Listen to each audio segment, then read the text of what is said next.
At Sunday dinner, my brother joked, "You'll be alone forever. At least your job gives you some worth."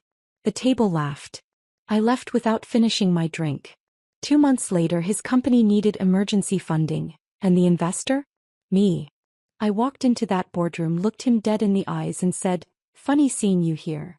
And he looked me dead in the face across the table and said I'd be alone forever. But at least my job gave me some worth. That was the moment everything shifted. Everyone laughed. My mom, my dad, even my cousins who barely knew what was going on. The whole table lit up like it was the best line Jason ever delivered. No one thought it was cruel. No one thought it went too far. Just another classic Jason joke, at my expense as always. I didn't respond. I didn't look at anyone. I stood up, left half a glass of wine on the table and walked out the front door without another word. No coat. No goodbye. Just silence. It wasn't the first time he humiliated me in front of the family, but it was the last time I stayed quiet about it.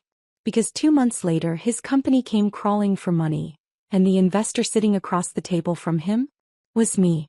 But let me back up. Jason's been a walking headline in our family since we were kids. First to get a car. First to move out.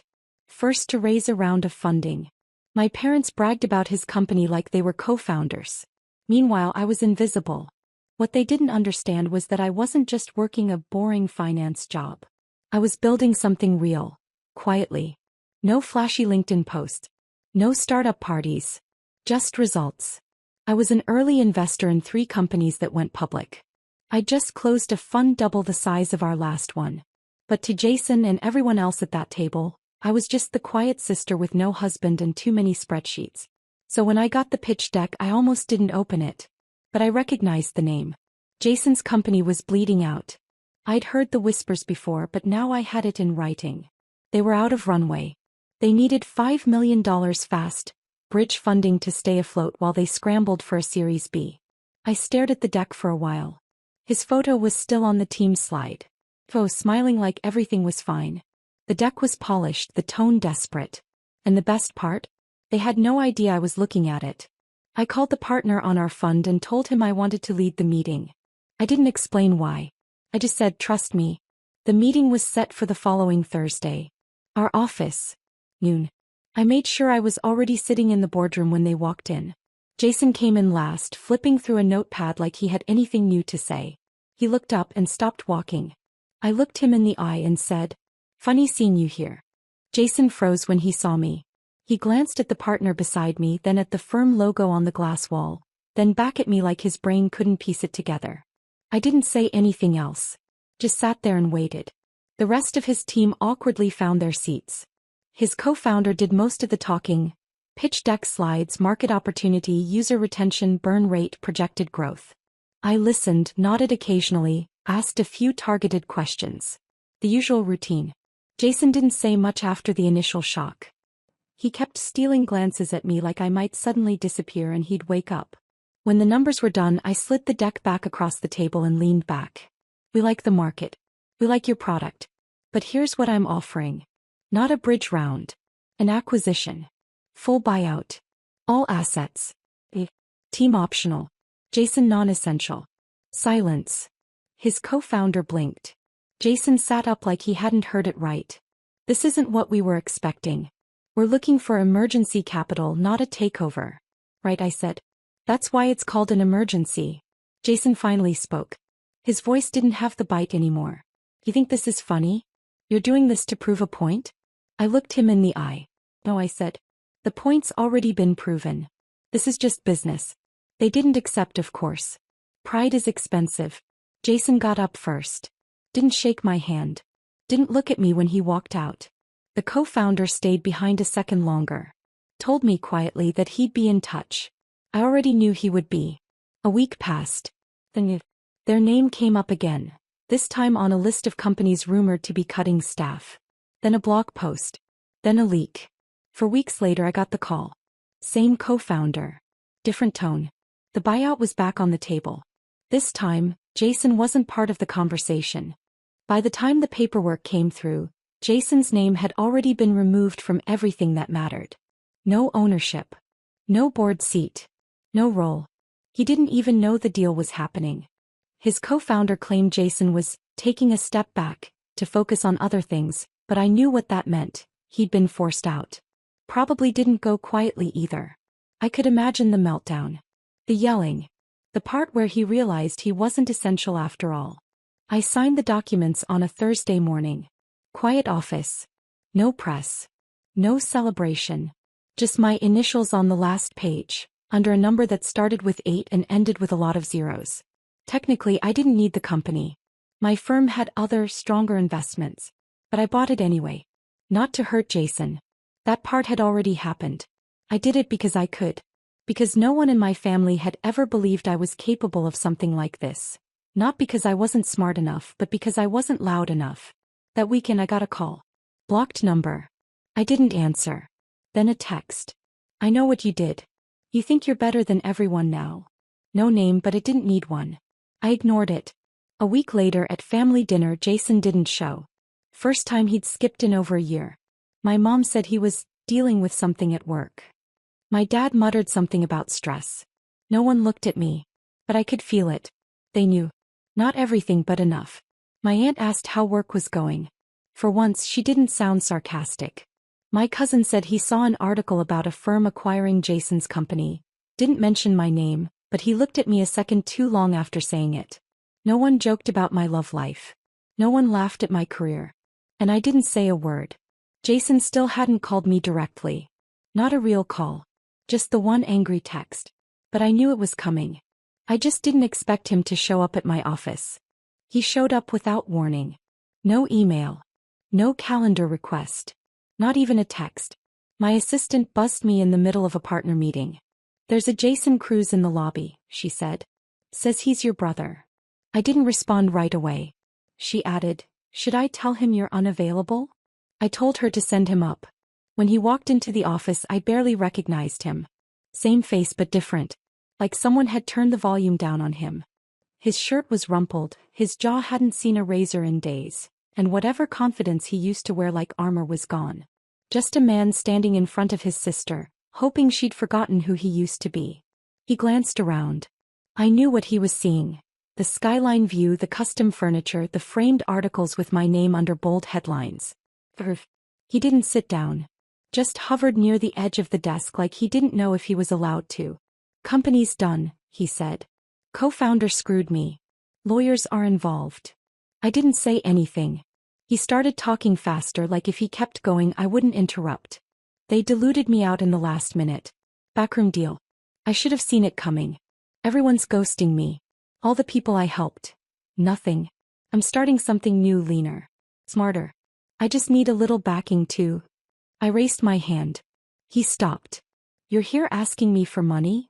He nodded once. So. Like it hurt. Not a handout. Just backing. I have a plan. You double your return minimum.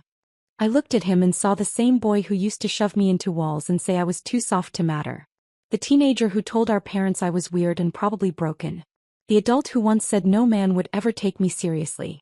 And now he was asking me to fund his comeback. I stood up. Walked to the window.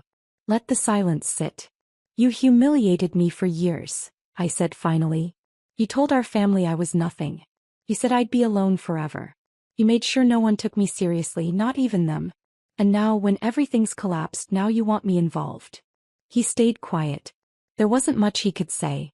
You want the truth, Jason? I turned to face him. I could fund your new company. I could write that check today. But I won't. Because I don't invest in things I don't believe in. And right now you're a bad bet. He stared at me like he couldn't believe it. Like somehow deep down he still thought he had the upper hand. I opened the door. You should go. He walked out without looking back. That night I sat at the same dining table where he made the joke. This time he wasn't there. My parents didn't say why. Nobody mentioned his name. But something had shifted. I wasn't invisible anymore. Jason vanished after that day in my office. No more calls, no texts, no sarcastic remarks through the family group chat. It was like he'd been erased from the thread of everyone's lives, even though I knew he was still out there watching everything unravel. But it wasn't just him that changed. It was the family too. At first it was subtle. My mom started texting me out of nowhere. asking about my day, telling me she was proud of me, sending photos of her cooking like we were friends now. My dad forwarded me an article about private equity, writing, "Thought this was your world?" Which made me pause more than anything Jason had ever said. It wasn't curiosity. It was respect. The next Sunday dinner was smaller. My cousin Ryan wasn't there. Neither was Aunt Teresa. My mom blamed schedule conflicts, but I could tell it was something else. Jason's absence made the room feel thinner, quieter. Nobody mentioned him. The seat he always took was still at the table, but no one sat there. It was like they were waiting to see if I'd say something. I didn't. Instead, they asked me questions, real ones. About work, about the markets, about a fintech merger that had just hit the news. My uncle leaned in, genuinely curious about how venture capital actually works. Not one person made a joke about me being single. Not one smirk about me being married to my career. And when I spoke, they listened. Not with that half-glazed-over politeness they used to fake. They actually listened. It was surreal. The same family who used to laugh when Jason made me the punchline had now shifted their weight in my direction. I hadn't demanded it. I hadn't campaigned for it. But it happened. After dinner, when the dishes were done, my mom asked me to stay a little longer. Everyone else had filtered out or gone to the living room. She stood in the kitchen drying a glass and said, "Your brother's not doing well. I think he might be depressed. He won't return my calls. And I know you two haven't been close, but maybe you could reach out. Just to talk." I didn't say anything right away. I looked at her. This woman who for years had laughed at Jason's jokes and ignored mine. The same one who'd once told me, "He just teases you because he loves you." And now here she was, asking me to throw him a rope. "I'm not the one who made him feel like he couldn't fail," I said. She lowered the towel in her hands. "He's still your brother." I nodded. "He is. And I'm still your daughter." I left a few minutes later. As I walked to my car, I realized something I hadn't allowed myself to feel until that exact moment. I wasn't angry anymore. Because anger meant I still wanted something from them. Recognition. Apologies. Maybe even love. But I had already built a life without any of it. Now they were catching up. And Jason? He was alone. Just like he always said I'd be. Except I was alone at the top. And he was alone at rock bottom. Jason didn't call. Not the next day, not the next week. He just disappeared. The guy who used to make noise everywhere he went, group chats, social media, family dinners, was suddenly quiet. Too quiet. His name stopped coming up altogether. I knew why. He had nothing left to talk about. The company was gone. His title, his shares, his image. All of it buried in a deal he didn't even get to be part of. His co-founder had already moved on to another venture, one that was starting to get buzz. And Jason? He was drifting. I started hearing things. The kind of things that don't get posted online, just whispered between people who still keep track of who's up and who's done. Someone told me he'd been rejected from a mid-level operations role at a competitor. Another said he was trying to pitch a gritty solo founder comeback, and couldn't even land second meetings. He was asking for coffee chats now, not with investors but with junior associates. He'd fallen off the map in the worst way. But what struck me the most wasn't how far he'd fallen. It was how fast everyone forgot him. At the next family dinner, no one set his place. Not a word. No excuse. No, he's just busy. Nothing. Just silence, like he'd never been the center of every conversation for the last decade. I noticed my dad watching me more closely that night. Not judging, observing. My mom asked if I wanted to bring anything for next time. I'd never been asked that before. Then, between bites, my cousin asked me if I'd ever consider writing a book about my career. I almost laughed. Not because it was a bad idea, but because 2 years ago they wouldn't even let me finish a sentence. Now they wanted advice. Guidance. They listened when I spoke. I wasn't the outsider anymore. After dinner I went to the porch alone. It was quiet, but the kind of quiet that doesn't feel empty. It felt like space. Space that I had earned. That's when I got the text. No name, just a number I hadn't seen in months. "It's really over, isn't it?" That was it. No greeting. No explanation. Just that one sentence. I didn't reply. There was nothing else to say. He had made me the joke for years. I was the easy target. The sibling who didn't push back. Who they could overlook and still expect to show up. But now the balance had flipped. I hadn't humiliated him. I hadn't gone out of my way to destroy him. All I did was show up, do the work, and wait for the moment when everything he stood on cracked beneath him. And when it did, I didn't need to gloat. I'd already won. In every way that mattered, I was miles ahead and he was too far behind to catch up. The silence between us? That was the final chapter. Not a door slammed shut. Not a speech. Just silence. And it was perfect. Because in the end I got what I wanted. Not revenge. Not payback. Peace. The kind you only get when you finally stop needing the people who never gave you anything real to begin with. And that dining table? It was still full. Still loud. But not at my expense anymore. That chapter of my life was over. And this time I was writing the next one. Alone. Maybe. But more powerful than I had ever been.